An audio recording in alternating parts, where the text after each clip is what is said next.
guys, welcome back to another episode of the Whiskey Diaries. My name is Martin Lang and we're here at Death and Taxes, and today we're going to be talking about the GlenDronach, specifically the GlenDronach Original 12-year-old. A little bit of history. We have done a couple of GlenDronachs here and there, but the history is actually quite interesting. It was established in 1826.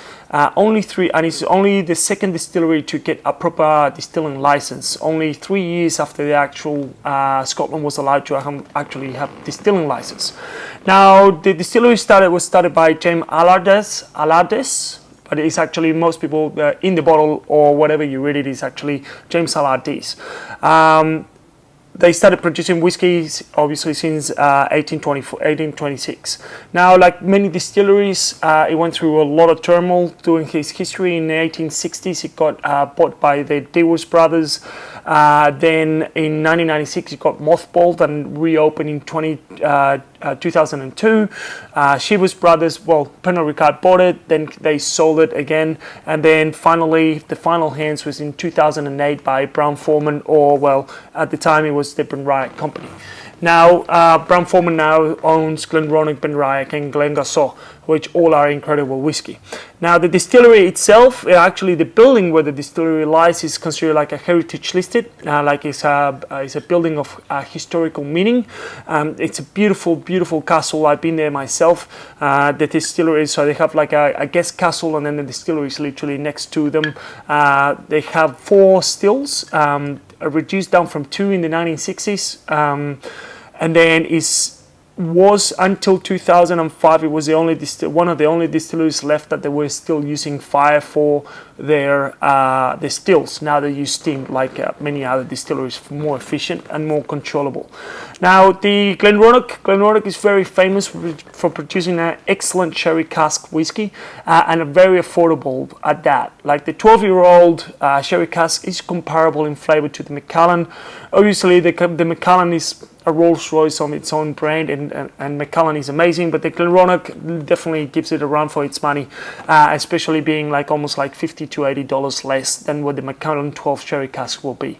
Now, the GlenDronach 12 is 100% aged in sherry cask. In this particular case, like the label says, is Pedro Ximenez and Oloroso sherry.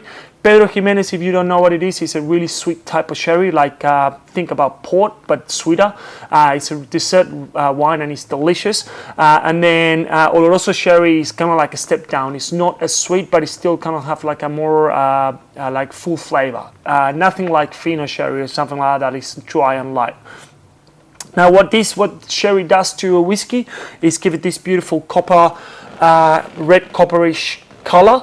And then also it just gives notes of like dry fruits, spices, cloves, Christmas pudding, and all those sort of flavors. And this whiskey does marvels for that as well. I like when a whiskey actually puts tasting notes on the back. You can obviously tasting is very subjective, so you can make your own mind about what you actually get from the whiskey, but what you can read on the label just give you an idea what the whiskey might taste like. So this is like sweet creamy vanilla with ginger and autumn fruits.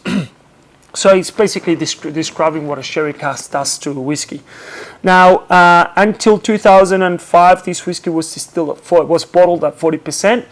Once it got taken over by Brown-Forman, they up it up to 43% ABV, which is actually great.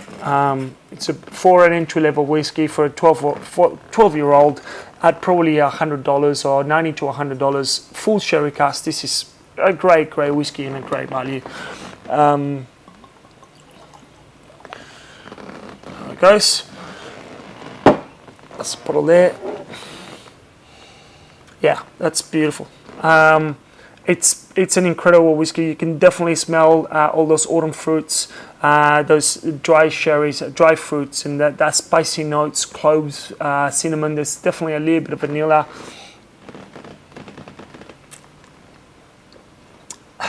Yeah, wow. You can drink this all day for the price as well. It's just a great whiskey to have on the shelf to share, not just to drink any day, to be honest. Again, the price is incredible for the quality of the whiskey. Anyway, guys, hopefully you enjoy the video. We'll see you next time. If you have any requests or any whiskies in particular that you like to taste, please let us know. We'll definitely review it. And we'll see you next time. Slàinte mhath.